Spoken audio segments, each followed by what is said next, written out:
주실 말씀은 마태복음 27장 57절로 66절.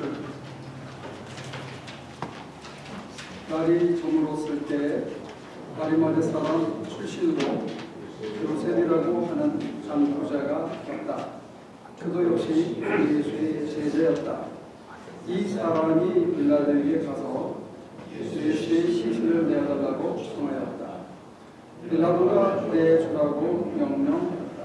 그래서 요셉은 예수의 시신을 가져다가 깨끗한 상자에 싸고 바위를 뚫어서 만든 자기 새 무덤에 모신 다음에 무덤 문에다가 큰 돌을 굴려놓고 갔다.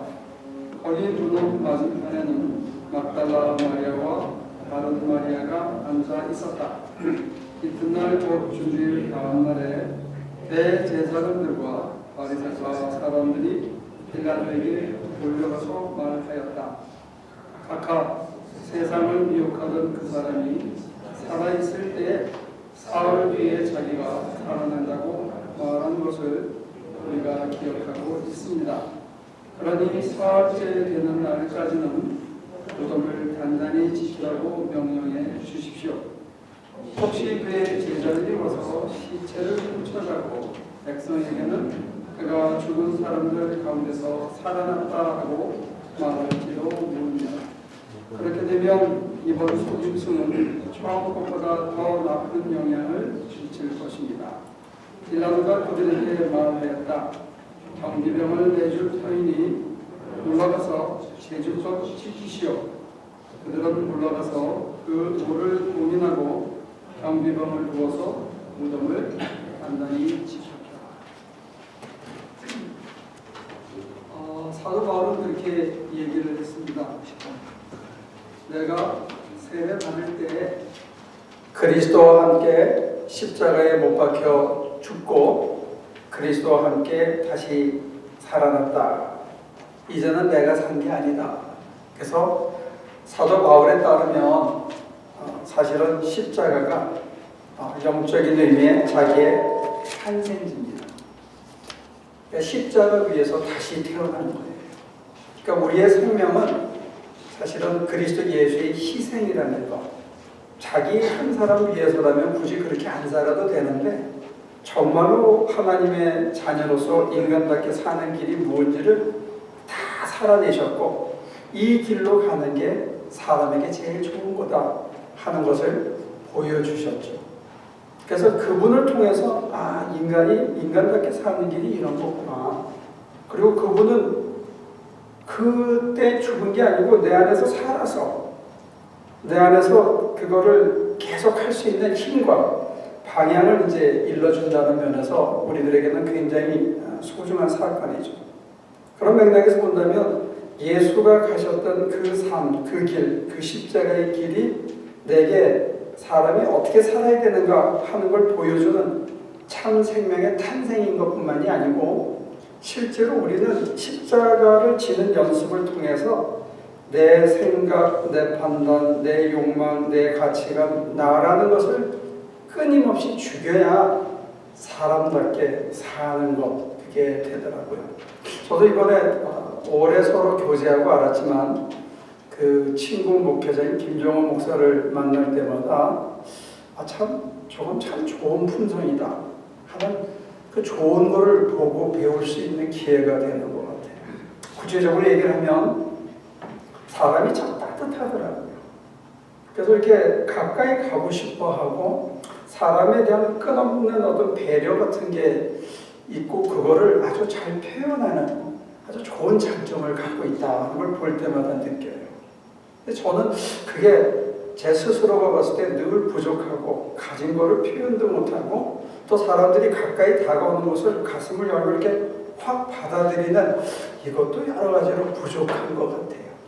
근데 이 부족한 저를 사실은 십자가에 매달아 죽여야 저도 편하고 또 여러분들도 다가오기 편하고 하나님께서도 저를 통해서 또 우리 식구들을 통해서 이루고자 하는 일을 하실 때에도 하나님도 편한데 문제는 사실 저한테 있거든요. 근데 이거를 십자가에 매달아 죽이는 게 이게 참 사실은 사람 성격, 살아온 품성, 가치관, 이게 참 바뀌기가 어렵다. 그런데 만약에 제가 해낼 수만 있다면 하나님이 그걸 초대하시고 그렇게 해서 하시는 걸 제가 용납하고 받아들이고 긍정하고 그렇게 따라가기로 하면 모든 게 삼일체적으로 좋은데 이게 참 사람이 잘 안 되는 것 같아요. 그런 맥락에서 보면 십자가라는 것은 진정한 생명의 길을 얻는 길이기도 하지만 그걸 통해서 인간이 바뀌어서 새로운 생명을 시작하는 초입이기도 하다. 그래서 십자가는 영생에 이르는 첫 문턱이고 그런 의미에서 우리가 십자가에서 생명을 얻었고 십자가 위에서 영원한 생명으로 들어가는 문턱인데 그거를 매일매일 사실은 연습을 통해서 확진이 되어져야 된다는 거죠. 그래서 매일 밤 십자가에서 죽고 매일 아침 그 어둠 속을 뚫고 새로운 생명이 나타나는 연습을 하고 내가 죽었을 때, 나를 죽일 때 내 성질을, 내 판단을, 내 욕심을, 내 욕정을, 내 약점을, 내 모자란 점을 죽였을 때 이게 모든 사람에게 도움이 되는 거구나. 나한테만 도움이 되는 게 아니고 내 식구들에게, 내 가족에게, 내 교회에 모두 도움이 되는구나 하고 이제 자기가 긍정할 수 있다면 점점 익숙하게 안심하고 그것을 맡기고 그래서 마침내 마지막 날 내가 더 이상 나를 주장할 게 없이 하나님께 다 맡기고 영원한 생명의 문턱을 넘어가는 그런 것이 가능하지 않을까 이제 그런 거예요. 그런데 왜 그게 잘 안 되냐? 오늘 이 본문에 보면 사람들이 뭔가를 혼동하고 있어요. 여기 보면 계획을 많이 세웁니다. 제자 중에 한 사람 아리마대 사람 요셉은 와서 자기가 정성껏 자기 죽으면 쓰려고 했던 동굴 무덤에다가 예수님의 시신을 산대로 잘 싸서 모셨어요. 그리고 동굴문을 누가 모든 조각에 막았습니다. 근데 그 소식을 듣고 대제사장들은 뭐라 그러냐면 이거 그 사람이 살아있을 때 내가 다 사흘 만에 다시 산다고 그랬으니까 혹시 제자들이 머리를 굴려서 동굴문을 열고 시체를 꺼내다가 숨겨놓고 살아났다라고 거짓 소문을 내면 그때는 이거 정말 걷잡을 수 없다. 그러니까 동굴문에다가 봉인을 해라.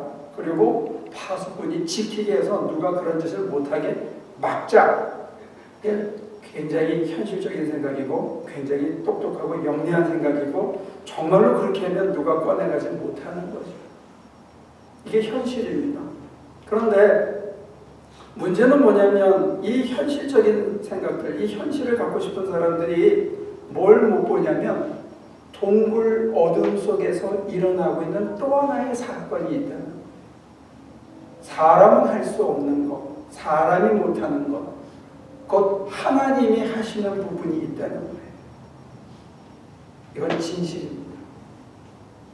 사람이 할 수 없는 또 하나의 눈에 보이지 않는 어둠 속에서 하나님만이 하시는 것, 이것도 진실입니다. 근데 사람들은 현실은 잘 보는데 현실 너머에 있는, 현실 그 숨어 있는 그 어둠 속에서 하나님만이 하실 수 있는 진실은 못 보는 경우가 많이 있어요. 그래서 가장 현실적인 사람들이 자기를 많이 꾸밉니다. 현실에서 성공하고 싶어하고 현실에서 출세하고 싶어하고 현실에서 뭔가를 이루기를 원하는데 그래서 치장은 많이 하는데 그 사람들의 약점은 뭐냐면 속은 꾸미지 못하는 거예요. 겉은 꾸미는 이 속을 꾸며놓지 못하면 40이 되고 50이 되고 60이 돼서 미모의 평준화가 이루어졌을 때 학벌의 평준화가 이루어졌을 때 거기서 거기가 돼요. 속 사람을 갖고 놓지 못한 껍데기만 가진 거. 그래서 현실에서 많이 이룬 것 같고 현실에서 많이 성공한 것 같은데 실제로 그 집을 찾아가보고 그 속을 들여다보고 그 인생을 찔러보고 그 가족관계나 친구관계를 찔러보면 속이 텅 빈 인간들, 지극히 외롭고 고독한 그것도 그 사람의 또 하나의 진실된 모습입니다. 우리들은 이 두 가지를 끊임없이 혼동하고 있는 것 같아요. 속을 꾸미지 않기 때문에 겉은 열심히 꾸몄는데 인생을 다 사고 난 다음에 보면 그 집 앞에들 요즘 호박 있잖아요. 호박. 다 다 파가지고 무슨 인형도 만들고 촛불도 튀어나오더라. 그게 우리 모습인 것 같아요. 속은 비었어. 껍데기는 열심히 했는데 그 이유는 뭐냐? 내 심장 안에서 이 속에 보이지 않는 이 속에서 하나님이 뭔가 하고 계시다는 사실을 우리 예수 믿는 사람들조차도 그거를 인정하지 못하는 거예요. 우리는 껍데기는 열심히 갖고 오는데 이건 현실이에요. 겉으로 드러날 현자잖아요. 바깥으로 드러난 실제가 현실이거든요. 그런데 진실은 뭐냐면 진짜 있는 실제예요. 진실과 현실은 늘 동일한 게 아닙니다. 근데 이 현실은 사람들이 주관하는 것처럼 보여요. 그러나 진실의 세계는 사람이 손댈 수 없는 부분들이 너무 많다는 거예요. 그래서 하나님만이 동굴 무덤 속에서는 사람은 아무도 할 수가 없어. 게다가 권력을 가진 사람들은 현실적인 권력을 더 유지하기 위해서 동굴문에다가 봉인을 해놓는 거예요. 그러면 우리는 어떻게 생각하냐? 망했다. 끝났다. 저 사람이 이제 끝났다 이렇게 생각합니다. 왜? 겉으로 드러난 것만 보기 때문에. 그 사람들 눈에는 동굴 안에서 하나님께서 친히 뭔가 하고 계신 거는 안 보이는 거예요. 하나님이 하시는 게 이게 진실입니다. 하나님께서 어느 순간 동굴문을 박차고 몸을 꺼내서 그 속에 생명을 불어넣고 영원히 살게 하고 제자들에게 나타나고, 그런데 학자들조차도 어떤 논쟁을 하냐면 이 몸이 신령한 몸이냐, 육신의 몸이냐, 아니면 빈무덤 사건으로 조작된 거냐, 이런 거 가지고 논쟁을 하지. 성서 기자들은 2000년 후에 학자들이 이게 빈무덤 사건이냐 아니면 가연설이냐 영적인 몸이냐 그 다음에 물리적인 몸이냐 이거 갖고 논쟁할 거를 기대하지 않은 거예요. 이 성경을 기록한 사람의 관심은 어디에 있었냐? 사람이 아무리 머리를 쓰고 아무리 막아놔도 이 동굴 속에서 아무도 들어올 수 없는, 시체 외에는 움직일 수 없는 그 동굴 속에서 누가 일한다? 하나님이 일하신다. 하나님이 뭘 하셨다는 거예요. 하나님이 의로운 죽음을 죽음으로 그대로 방치할 수 없어서 그 안에 새로운 생명을 넣었다는 거예요. 그리고 이 생명이 제자들 앞에 나타나고 제자들을 통해서 이어질 거라는 것, 이것이 성경을 기록한 목적이었다는 거죠. 근데 여기에 관심이 있는데 우리는 다른 현실적인 현상에 대한 과학적인 눈으로 검증할 수 있는 것에 대한 관심으로 바뀌었어요. 성경이 기대하는 관심은 뭐냐? 저나 여러분들이 예수의 제자가 돼서 십자가를 질 수 있는 인간이 되느냐, 남을 위해서 희생할 수 있는 인간이 될 수 있느냐. 그래서 그렇게 사는데 내가 나를 위해서 이기적으로 살 때보다 이게 훨씬 더 좋은 인생이구나. 나를 매일 십자가에 매달아서 내 거친 성격들, 나의 독선적인 성격들, 나의 급한 성격들, 내가 세상껏 살아보고 사람들의 욕정을 가지고 살아가는 이 모든 것들을 하나씩 죽였을 때, 매일 밤 내가 나는 왜 이렇게 또 오늘 하루를 실패했나 그러고 안타까이 죽었을 때 새벽이 트면서 새로운 생명으로 어제하고는 조금 더 나아진 인생을 살아가는 것. 물론 어떤 때는 더 추락해서 더 밑으로 떨어질 수도 있죠. 그런데 내가 그렇게 넘어와왔던 기억 때문에 또 새벽에 무릎을 꿇고 하나님 앞에 가슴을 열고 이제는 제가 할 수 있는 게 없습니다. 제 힘으로는 이걸 넘어갈 수가 없네요. 했을 때 나도 모르는 어떤 신비가 내 이 영의 동굴 안에서 하나님의 힘으로 다시 솟구쳐서 다시 살게 되는, 그것이 끊임없이 반복되어질 때 성경은 그렇게 약속합니다. 하나님께서 친히 여러분을 완전히 거룩하게 하실 것입니다. 우리는 이 소망으로 살아가는 거예요. 하나님이 하시도록. 어디에서? 우리 안에서, 우리의 심령 안에서, 우리의 이 동굴 무덤 안에서. 그래서 저와 여러분들이 끊임없이 눈에 보이는 것을 신뢰하고 눈에 보이는 게 다라고 생각하고 눈에 보이는 것을 꾸미고 그걸 통해서 사람들의 인정과 칭찬을 받고 거기서 어떤 힘을 가지기를 바라는데, 그거를 접고 사람이 아무리 계획을 해도 그게 안 된다 하고, 하나님 제가 이제는 좀 바로 살겠습니다. 하나님 제가 바로 산다고 애를 썼는데 알고 보니까 이게 퍼석퍼석한 이게 순 껍질입니다. 제가 순 같잖아요. 제가 이렇게 모자란 걸 보게 해주셔서 감사합니다 하고 하나님 앞에 홀로 밤에 섰을 때 그 동굴 무덤 속에서, 그 어둠 속에서 하나님께서 저와 여러분들을 다시 생명으로 변해가는 이런 새로운 삶이 있다. 이거는 가장 실제로 가장 구체적인 진실이에요. 저와 여러분들이 이 현실과 진실을 잘 구별을 해서 사람들은 현실적인 인간이 돼야죠. 현실을 무시할 수는 없어요. 그러나 현실이 다라고 생각하고 사는 것은 어리석은 인간이다. 신앙에 있어서 현실이 다라고 생각하고 사는 것은 지극히 어리석은 인간이다. 우리의 진실은 뭐냐? 사람이 할 수 없는 그 자리에 누가 일한다? 하나님이 하고 있다고. 내 손끝이 닿지 않는 그 끝에, 이 끝에 팔을 벌려서 닿지 않는 그 끝에 그 너머에는 누가 일하신다? 그걸 하나님이 하시게 놔두는, 하나님이 하시도록 우리가 자기를 게라센하이트, 방어하는 거예요. 그냥 자기를 열어놓는 게 이게 우리의 생명의 시작인 십자가고, 어떤 의미에서는 그 속에서 어둠의 고독을 경험하는 거예요. 아무도 없이 나 홀로 하나님 앞에 쓴 것만 같은 그 어둠의 고독 속에서, 그 동굴 속에서 사람들은 저 인간이 십자가 지고 끝났다, 저 망했다, 저 인간 다 틀렸다, 야 목회나 좀 제대로 하고지 딴 데 뭐하러 다니냐, 이런 소리를 들을 수 있어요. 여러분들도 그럴 거예요. 야, 저 이제 인생 끝났다, 쟤는 이제 다 끝났다, 빚쟁이다, 뭐 별의별 욕을 다 먹을 수 있는데, 그때 우리는 팔을 벌려서 내가 할 수 있는 게 다다라고 끝까지 가보는 거예요. 간 다음에 그 다음에는 하나님께서 친히 하시더라고요. 하나님에게만 맡기고 하나님만이 하실 수 있는 또 하나의 세계가 있는데, 그 세계를 진실이라고 해요. 사람이 할 수 있는 그 끝이 뭐냐? 그게 현실이고, 가장 현실적인 인간들은 가장 현실에 최선을 다할 수밖에 없습니다. 그러나 최선을 다한 다음에 그게 끝이 아니라는, 이게 우리가 믿는 부활신앙입니다. 우리가 믿는 부활신앙은 뭐냐?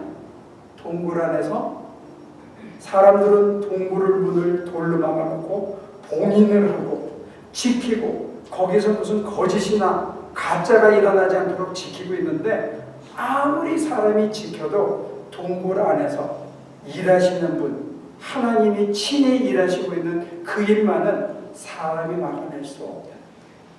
그게 우리의 고백입니다. 여러분들의 심령의 동굴 안에서 하나님께서 일하시기를 빕니다. 하나님께서 일하시도록 여러분들을 열어놓을 수 있기를 바랍니다. 하나님께서 일할 수 있도록 새벽에 좀 일찍 일어나시면 좋겠습니다. 하나님이 일하시도록 여러분들이 밤에 홀로 아내와 더불어 손잡고 기도하는 거 훌륭하지만, 그거 끝난 다음에 담은 5분이고 10분이고 내 가슴을 열어서 하나님, 내 심령의 동굴에 오셔서 이 안에 썩은 것이 많이 있습니다. 이 안에 내가 넘어갈 수 없는 것들이 너무 많이 있습니다. 하나님, 이곳을 맡아주세요 했을 때 하나님께서 당신의 아들의 피로 그것을 씻어주시는 신비를 체험하고, 그 속에서 새로운 생명을 넣어주고, 용기가 다 떨어져서 절망하고 낙심하고 힘이 빠졌는데, 되겠다, 이게 끝은 아니겠구나, 죽진 않겠네, 어떻게 되겠지, 그래 해보자 하는 이런 새로운 생명의 용기가 이렇게. 이번에 뉴욕 가니까 여기하고 달리 단풍이 잘 졌더라고요. 얼마나 이쁜지 모르겠어요. 우리 식구들도 좀 봤으면 좋겠다. 근데 이미 이른 놈들은 잎이 다 떨어지고 앙상한 가지가 있는 그런 나무도 있어요. 우리는 파랗게 날 때는 아름답다, 단풍이 어쩜 이렇게 이쁘나 그러지만, 그 단풍이 생기고 그 잎이 달리려면 처절한 겨울에 앙상한 가지만 남는, 다 털어내고 자기 몸집을 줄여서 정말로 다 벗고 마지막 그거 최소한만 남겨가지고 그 추운 겨울을 견디고 한 그 생명의 힘이 뿌리로 내려가서 그 다음에 잎이 나고 꽃을 피고 연도를 맺고 단풍이 지는 그런 변화가 있을 수 있다는 걸 보았어요. 우리에게 시련의 겨울은 반드시 옵니다. 그리고 그걸 잘 이기면 더 큰 나무로 성장할 수 있죠. 저는 저와 여러분들이 매일 밤 정말로 잎을 다 털어낸 앙상한 나무처럼 우리를 다 털어내고 하나님에게는 내던져서 하나님이 다시 거기에 생명의 기운을 불어넣어 주시고 아침에 잎이 막 나고 점심이 돼서는 화려한 꽃을 피우고 저녁에 돼서는 열매를 풍성하게 낸 다음에 잎을 화려하게 정말 단풍이 지듯이 현란하게 우리를 뽐낸 다음에 다 떨어뜨리고 밤에 홀로 하나님이 다시 내 생명을 만져주기를 바랍니다. 그래야 우리가 남에게 도움이 되는 인생을 살고 사람들에게 힘이 주는 인생을 살고 가겠다. 그런 생각을 해봤습니다.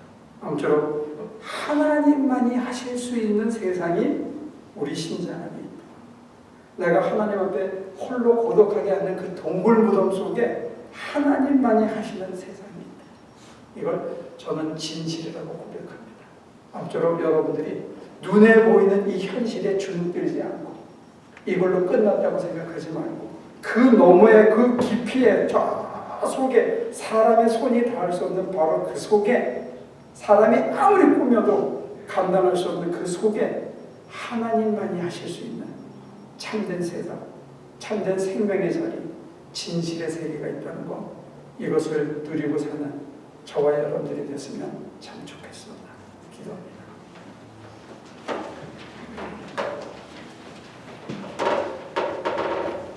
사람들은 참 변덕스러워서 잎이 무성하게 나면 싱그럽다 그러고 꽃이 피고 열매가 나면 그 열매를 즐기고 단풍이 나면 도시락을 싸서 구경까지 다닙니다.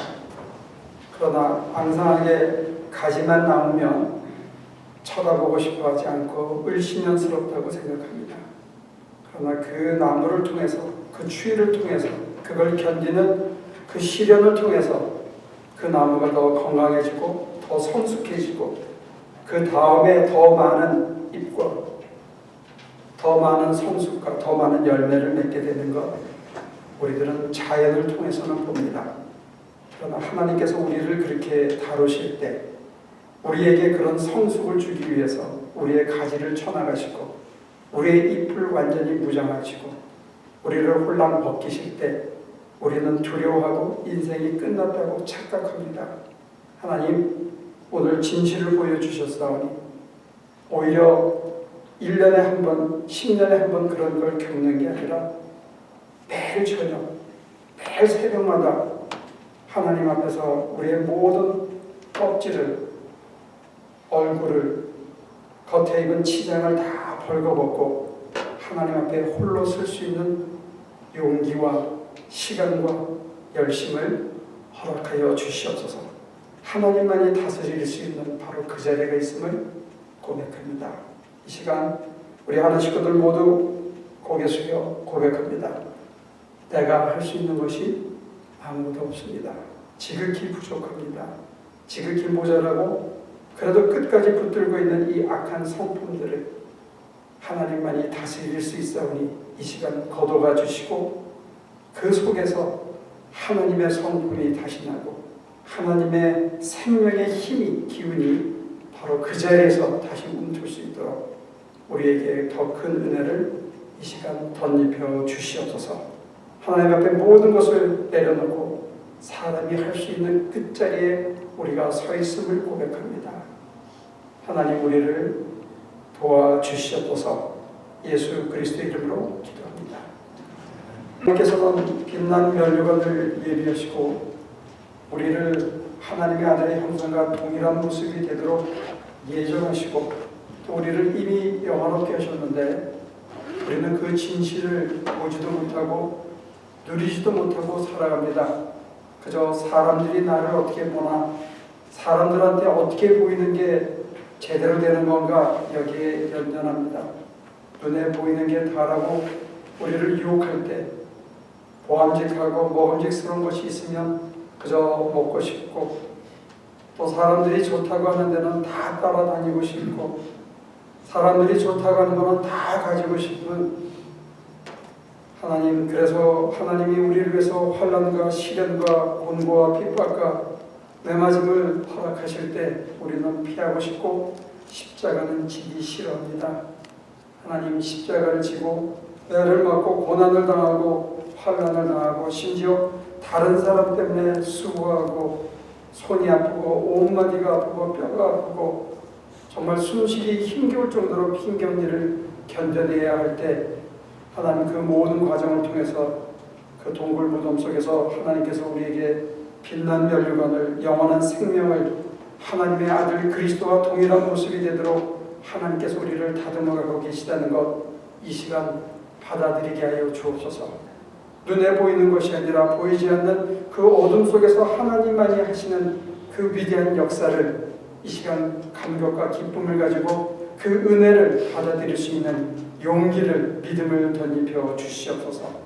환난을 통해서, 곤고를 통해서, 사람들의 조롱을 통해서, 오해와 모함을 통해서 하나님께서 그런 일을 만들어 가실 때 끝까지 믿고 따라가서 빛난 면류관 얻기까지 그 험한 십자가를 붙드는 우리 하나님의 성도들이 될 수 있도록 하나님 도와주시옵소서. 이제는 우리 주 예수 그리스도의 은혜와 아버지 하나님의 크신 사랑과 성령의 힘주심이 영화롭게 하신 그 영화로움을 얻기까지 십자가 지고 견디고 매일 밤 매일 아침 죽고 다시 사는 하나님의 모든 성도들의 삶 속에 지금도 영원까지 함께 하시기를 예수 그리스도의 이름으로 간절히 축원하옵나이다.